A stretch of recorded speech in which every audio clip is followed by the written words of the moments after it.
عن ابن عباس رضي الله عنهما أن رسول الله صلى الله عليه وسلم قال: إن الله تجاوز لي عن أمتي الخطأ والنسيان وما استكرهوا عليه.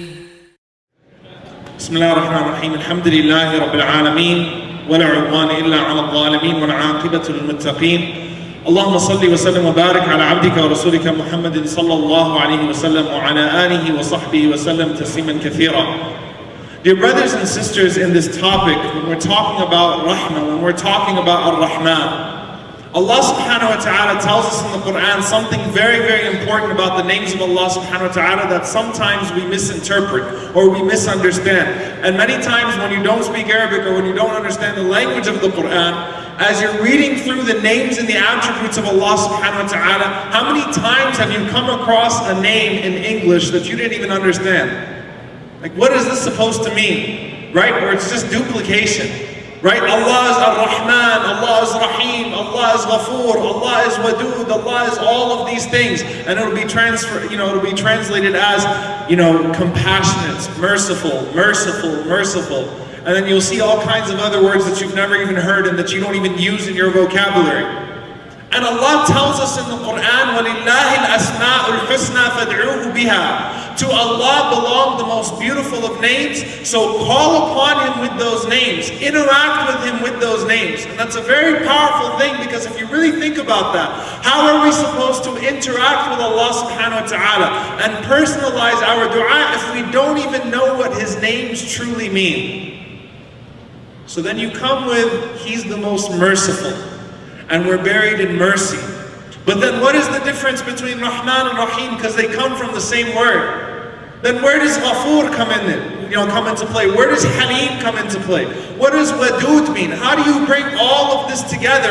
And how do you turn this into a fruitful conversation with Allah subhanahu wa ta'ala? How do you make this a successful dua? Because if you don't understand and don't ponder upon them, then your dua will lack quality, just as you lack understanding of the one whom you're calling upon.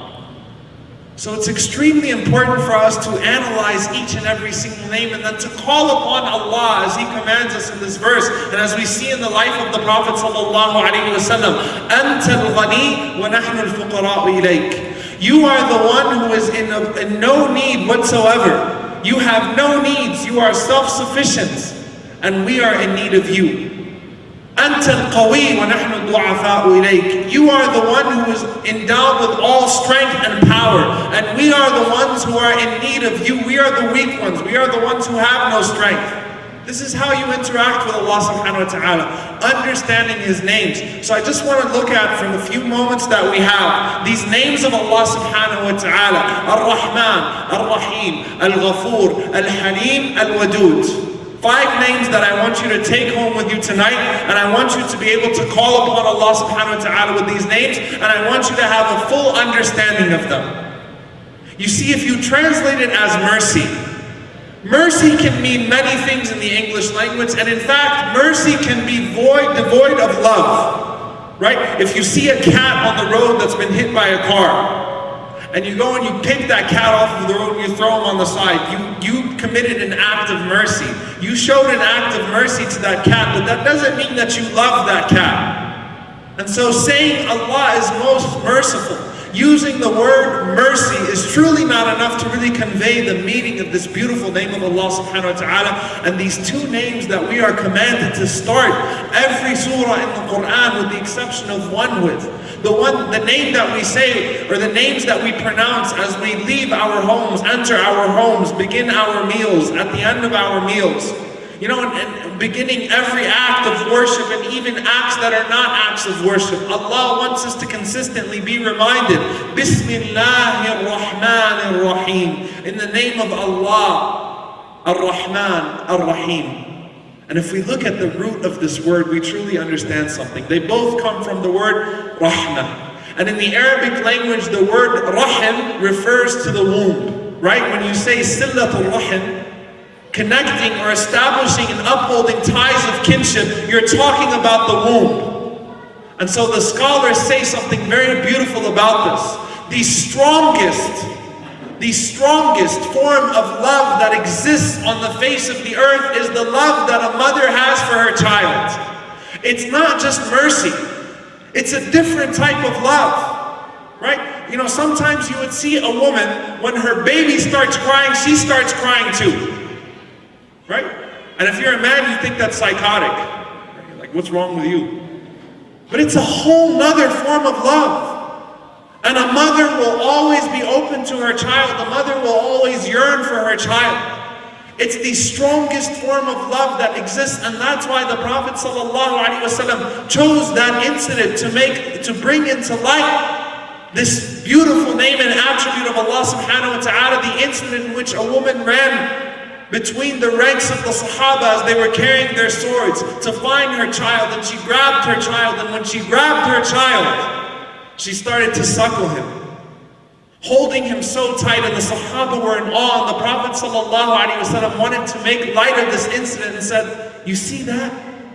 Do you think that woman would ever throw her child into a fire? You think that woman would ever throw her child into a fire? Allah is more merciful and compassionate with you than that mother is with her child. That's not just in dunya, that's in akhirah. As Sufyan ibn Uyayna rahimahullah said, if I had a choice to be judged on the day of judgment by Allah or by my parents, I would choose Allah. Because Allah has more rahmah with me than my own two parents. You imagine that? So then you might be thinking to yourself, if that's the case, then why does hellfire exist? And the answer is, as Umar ibn Abdul Aziz rahimahullah said, لَقَدْ خَابَ وَخَسَرَ مَنْ خَرَجَ عَنْ رَحْمَةِ اللَّهِ الَّتِي وَسِعَتْ كُلَّ شَيْءٍ. A person has failed and lost when he manages to miss the mercy of Allah that has encompassed all things. Imagine what it would take for that woman to throw her child into the fire. Likewise, there are things that the human being does to reach hellfire, to reach Jahannam. But Allah subhanahu wa ta'ala, not only is He merciful with him, not only does Allah subhanahu wa ta'ala allow him to benefit from His mercy, because in this life everyone benefits from Ar-Rahman. The kuffar, the disbelievers, those who would curse God, benefit from Ar-Rahman. The love that a mother has for her child is a manifestation of Ar-Rahman. The mercy and love and compassion between two animals is from the rahmah of Ar-Rahman. But then you say, wait a minute, what about us? What about the believers? Right? That's why Allah is Rahim. Rahmanun fid dunya, Rahimun fil akhirah. He is exclusively merciful, Rahim, to the believers on the day of judgment. There's a special type of mercy that's there. And then you might think to yourself, well, wait a minute. Allah is Rahman, inclusively merciful. Rahim, exclusively merciful. But how do I know that I can qualify for a Rahim? Because I'm so terrible, I've done so much.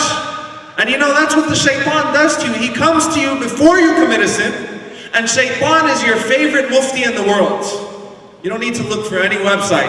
It tells you, come on, man, it's halal. MashaAllah, you pray. MashaAllah, you fast. MashaAllah, you wear hijab. You go to the masjid. You're good. What are you worried about?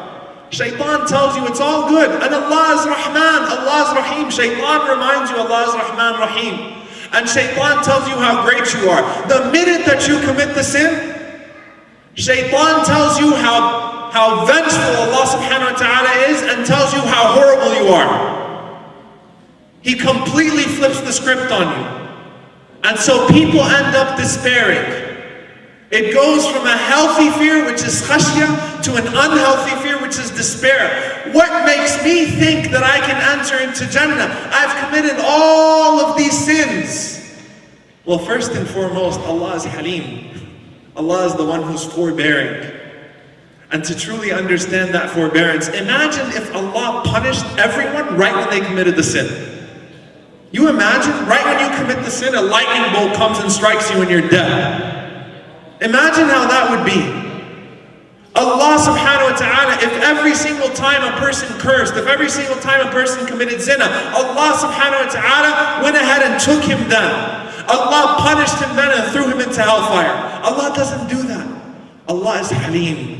He's forbearing. So much so that the Prophet ﷺ said what? Now we've all heard the hadith, التائب من الذنب كمن لا ذنب له. The one who repents from sin is like the one who's never sinned before.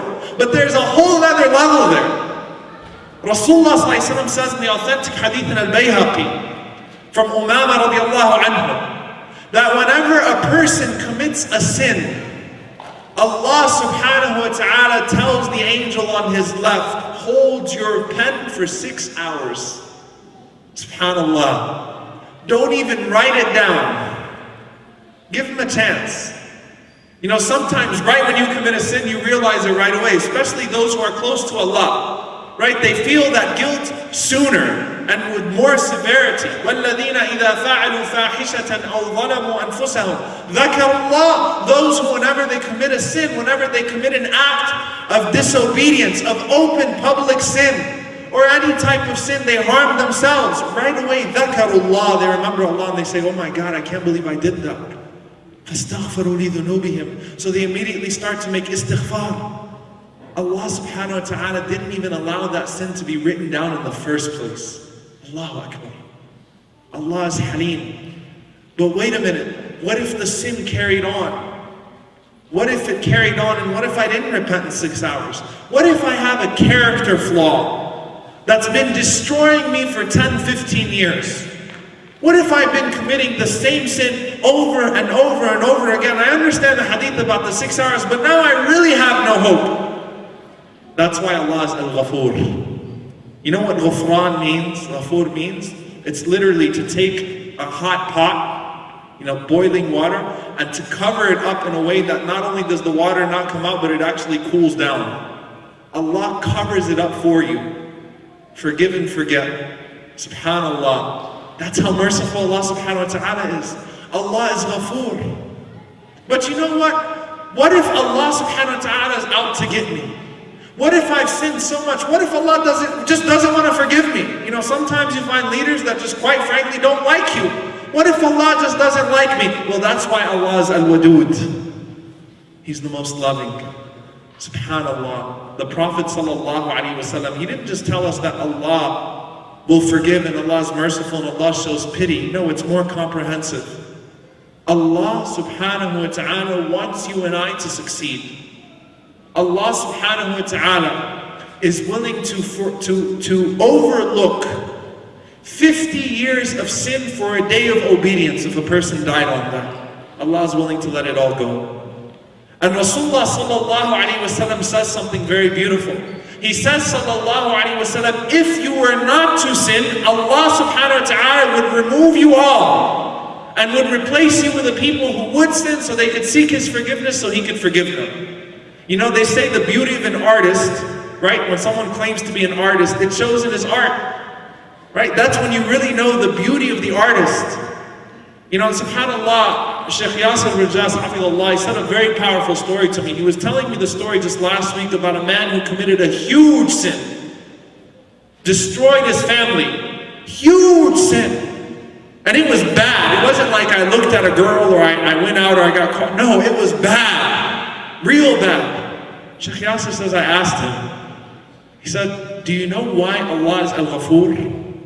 You know why Allah is Ghafur? Because people like you exist. Subhanallah. That's why Allah is Ghafur. You need Allah to cover up for you. We all need Allah to cover up for us. We need Allah subhanahu wa ta'ala to help us out on the Day of Judgment, because none of us are going to make it by deeds. We're all going to make it by His mercy. And the goal is to just try to qualify for His mercy. But you want to know how easy that is? Remember what Umar ibn Abdul Aziz said?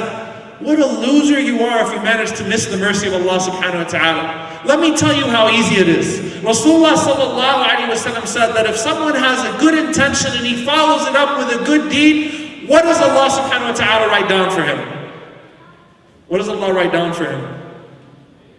10 good deeds, up to 700, up to what Allah subhanahu wa ta'ala wants to write for him. Allah multiplies it. And if a person has a bad intention but ends up committing a good deed, now that doesn't mean you have a bad intention when you commit the good deed. You start off with a bad intention, then something happens along the way. You know what? It manifests itself in a good deed. Allah subhanahu wa ta'ala does what? He writes down the good deed for him. It's okay, don't sweat it, you're forgiven.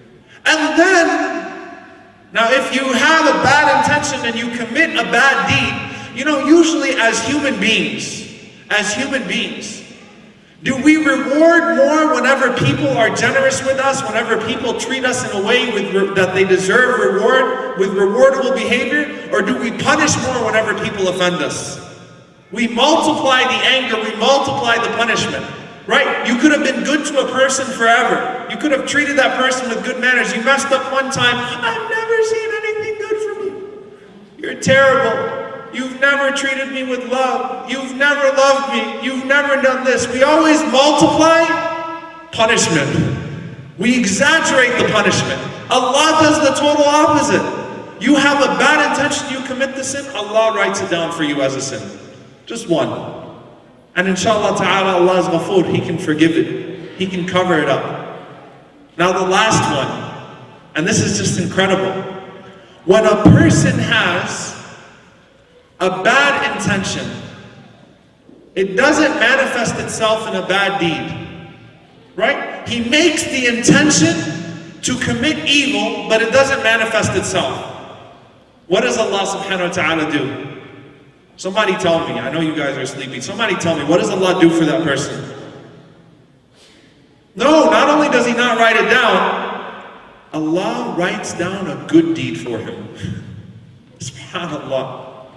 You imagine somebody coming to your house with a baseball bat to tear up your car, beat up your car, and then when they got to your house, they felt bad about it, and you walked outside and you found that person, holding the baseball bat and about to hit the car, and they said, they walked up to the door and said, look, I was coming to your house to break your car up, to bust your car up, but I decided not to, I just wanted to apologize. And you say, hey, well, let me pay you for the gas.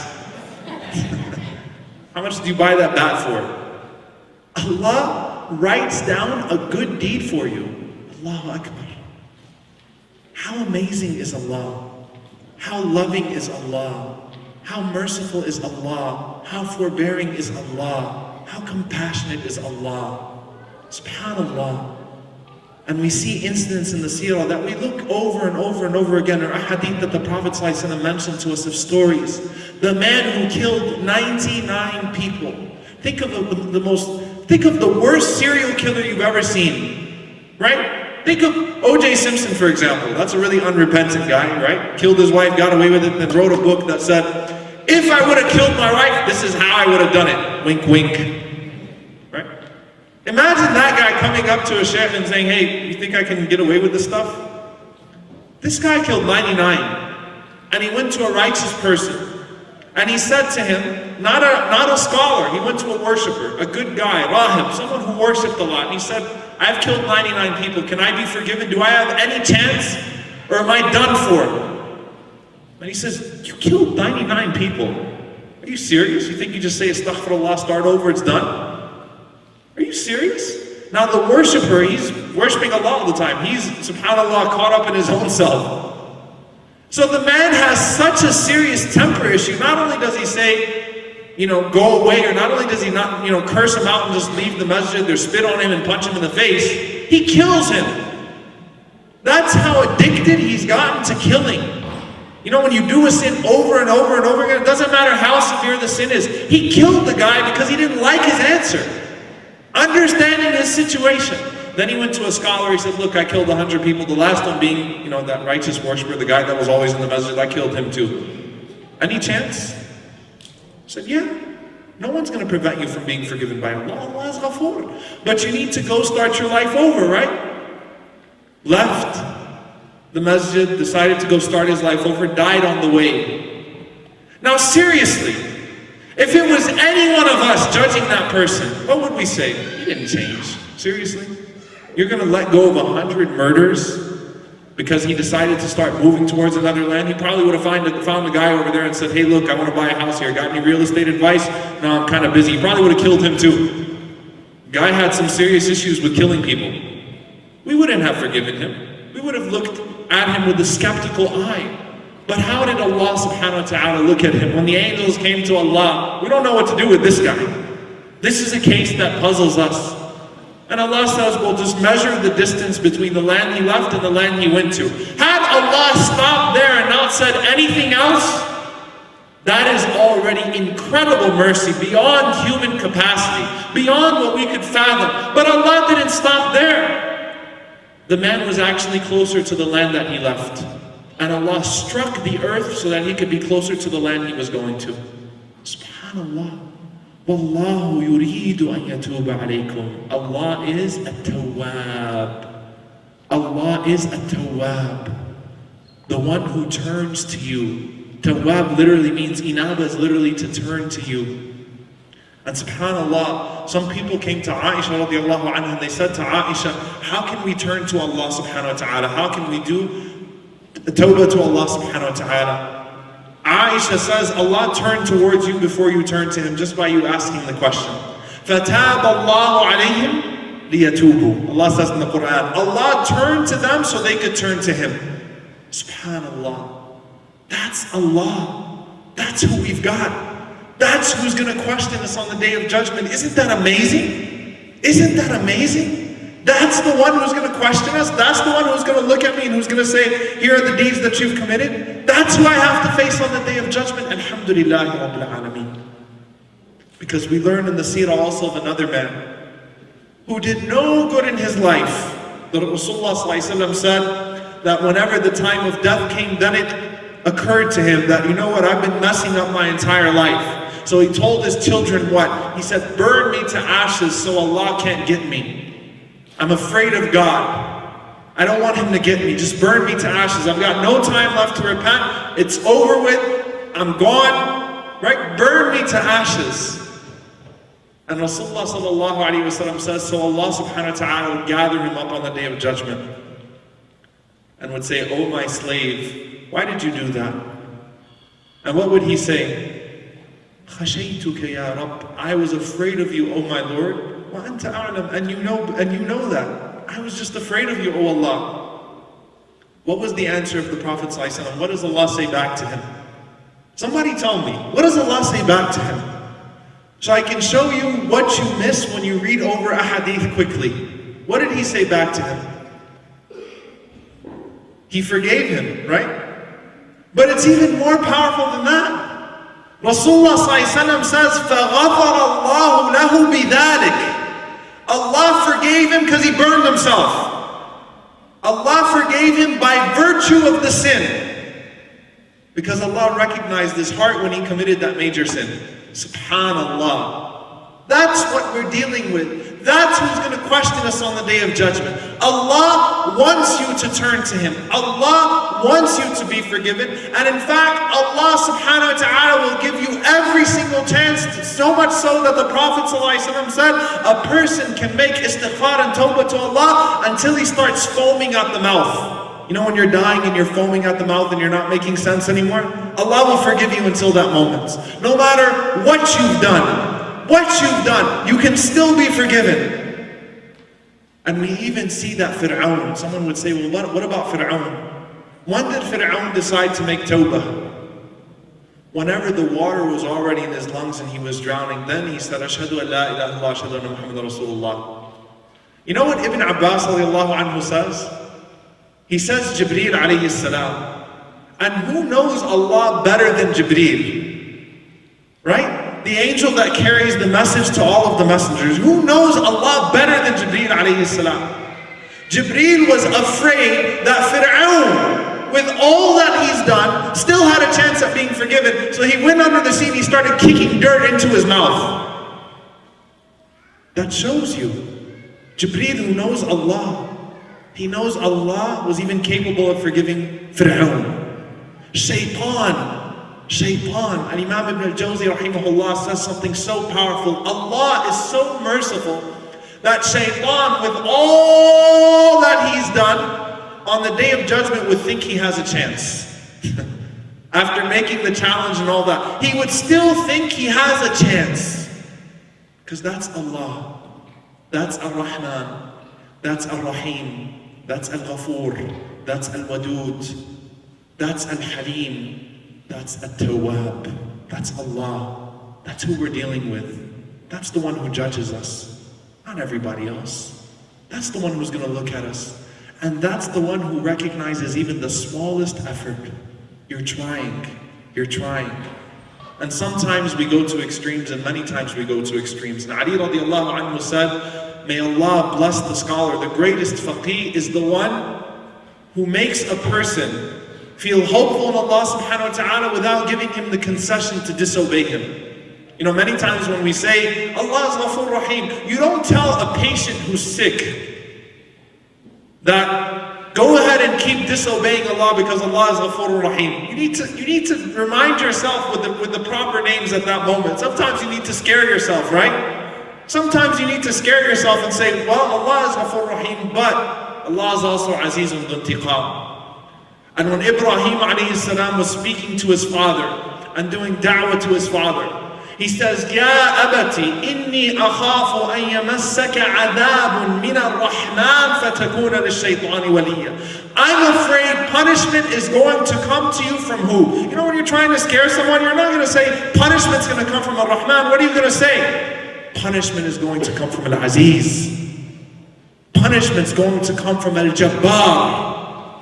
Punishment's going to come from the most powerful, Al-Qawi, Al-Qahhar, the one who subdues. You better be careful with Al-Qahhar. Ibrahim alayhi salam said, I'm afraid Ar-Rahman will punish you. You know what they say in the Arabic language? There's a saying, Ittaqi ghadab al-halim. Fear the anger of a person who's excessively forbearing. You know that person that never gets angry? When they get angry, how bad is their anger? It's really bad. It took a lot to push that person to that anger. You don't want to see them angry. A person who virtually never gets angry. You don't want to see that person angry. So Ibrahim alayhi salam was saying to his father, yes, he's Ar-Rahman. I just told you about Ar-Rahman 3 times. But his being Ar-Rahman won't stop him from punishing you. You don't want to be punished by Ar-Rahman. And Allah doesn't want to punish us. And in fact, Ar-Rahman is more pleased with the tawbah of his servant than the servant is with his own tawbah. I want to end with one story. And subhanAllah, this story is so incredible because I looked back at some of the incidents of people that should have died in a car accident, that should have died on drugs, that should have caught AIDS because they slept around over 100 times.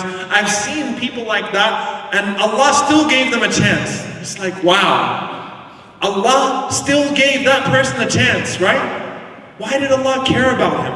Right? He's a loser. You know that kid in the masjid, they're the one who doesn't come to the masjid anymore, that's gone so bad that people just gave up on him? Allah didn't give up on him. And Imam al-Razi, rahimahullah, he says something very beautiful, and I want you to think about this tonight. Think deeply about how much Allah cares about you. And Imam al-Razi says, one day I went out after Salat al-Fajr, and the habit of the Salihin was to find a quiet place to do tadabbur and tafakkur, to contemplate, right? On the shores, at the ocean, in the mountains, just outside, on your roof, whatever it is, to contemplate, take a break from the world, and tadabbur wa tafakkur, and make dhikr. So this was his habit every morning, rahimahullah ta'ala. So he says, one day I went out on the shore to make tafakkur, to contemplate and to remember Allah. And he said, as I was looking around, I saw a scorpion and a turtle. Right? And the scorpion was after the turtle. You know, he's picking at the turtle. Right? You know, turtle's sitting there barely walking, stuff like that, barely able to move. And the scorpion's messing with the turtle, but he's not killing him. So he said, I just sat there and I watched, and I said, subhanAllah, this is amazing. Then he says, the scorpion turned towards me. Now I personally remember in 2003 one time, I was walking down a hill from Salat al-Maghrib in Jordan. And as I was walking down this hill, I noticed this humongous scorpion behind me. I ran like a little girl, as fast as I could. That was the scariest moment of my life. I just looked back, I was like, oh. I didn't curse them. So Imam al-Razi rahimahullah says, I'm sitting there watching and the scorpion turned towards me and it zoomed towards me, but it passed me up. Right? It came by me, but it didn't come at me and it just kept going. As if it was going somewhere, right? As if it had heard some kind of call and it went somewhere. So I got curious, so I followed the scorpion. I was like, this is a strange scorpion. It didn't even try to kill me. So I followed the scorpion, and I saw a man sleeping under a tree. And while the man was sleeping under the tree, follow me with the story, there's a lot of animals involved. While the man is sleeping under the tree, a snake was about to bite him.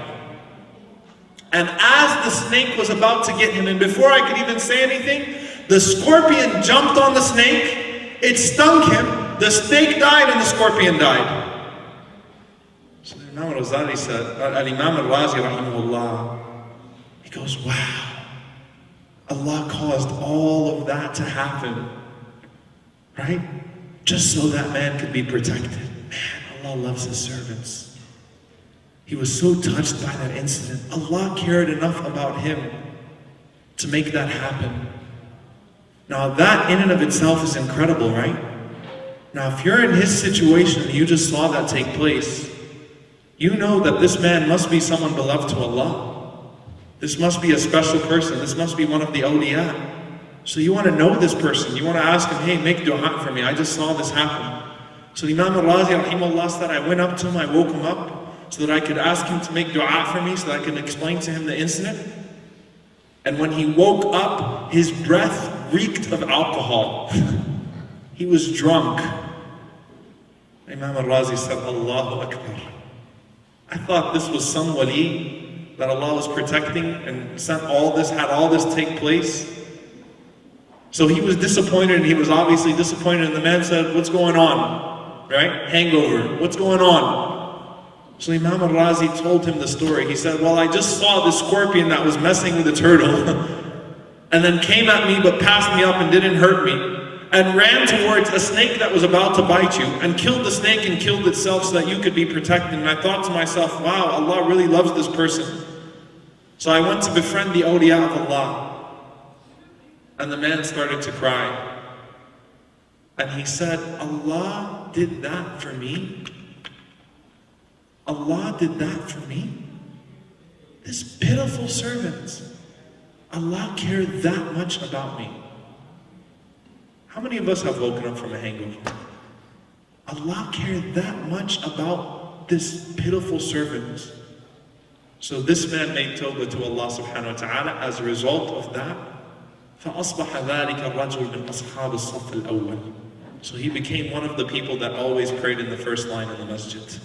SubhanAllah, Allah wants to forgive you. Allah wants to accept your repentance. Allah wants to show mercy upon you. And on the day of judgment, Allah doesn't even want to ask you about your deeds, because the Prophet ﷺ says, "Man yuqishu al-hisab udhib." Whoever is asked on the day of judgment will perish. He will be punished. And Aisha radiallahu anha said, but wait a minute. What about وَأَمَّا مَنْ أُوتِيَ كِتَابَهُ بِيَمِينِهِ فَسَوْفَ يُحَاسَبُ حِسَابًا يَسِيرًا? What about the ayah that whoever receives their book in their right hand, they will have an easy accountability? Allah is clearly mentioning a hisab here. And Rasulullah says, "La ya Aish, ذَلِكَ الْعَرْض." No, O Aisha, that is just the presentation of the deeds. But Allah won't even ask the believers. Allah will just tell you, you're forgiven. You made istighfar, don't worry about it. You're forgiven. Here's your book in your right hand. Abshir ya abdi. It's over. It's over. Khalas. Go take your book to the scale now. You're in Jannah. You don't even have to be asked. You made an effort. You knew Allah was Ghafoor Rahim, and so you turned to Him. And in the ayah in the Quran, قُلْ يَا عِبَادِيَ الَّذِينَ أَسْرَفُوا عَلَىٰ أَنفُسِهِمْ لَا تَقْنَطُوا مِنْ رَحْمَةِ اللَّهِ إِنَّ اللَّهَ يَغْفِرُ الذُّنُوبَ جَمِيعًا. Say, O my servants who have wronged themselves, never despair from the mercy of Allah, because Allah covers all sins. And immediately afterwards, a call to action. وَأَنِيبُوا إِلَىٰ رَبِّكُمْ وَأَسْلِمُوا لَهُ. But you're not going to have that lead time all the time. Some people don't get a chance to make tawbah. So as soon as you've come to that realization, hurry up and turn to Allah subhanahu wa ta'ala. وَأَسْلِمُوا لَهُ. Submit yourself to Him. Submit yourself to Him. مِنْ قَبْلِ أَنْ يَأْتِيَكُمُ الْعَذَابُ ثُمَّ لَا تُنْصَرُونَ. Before a punishment comes to you, and you would not be protected then. We ask Allah subhanahu wa ta'ala to show mercy and love upon us, His pitiful servants. We ask Allah subhanahu wa ta'ala to make us worthy of His rahmah. We ask Allah subhanahu wa ta'ala Ya Rahman irhamna. We ask Allah the most merciful to show mercy upon us, the most compassionate to show compassion upon us. We ask Allah Al-Halim, the one who is forbearing, to be forbearing with us. We ask Allah Al-Ghafur, the one who covers sins, to cover our sins. We ask Allah Al-Wadud, the loving, to love us. We ask Allah subhanahu wa ta'ala at-Tawwab to turn towards us so that we may turn to Him and experience the light of guidance. Allahumma ameen. Jazakumullahu khairan. Wassalamu alaikum wa rahmatullahi wa barakatuh.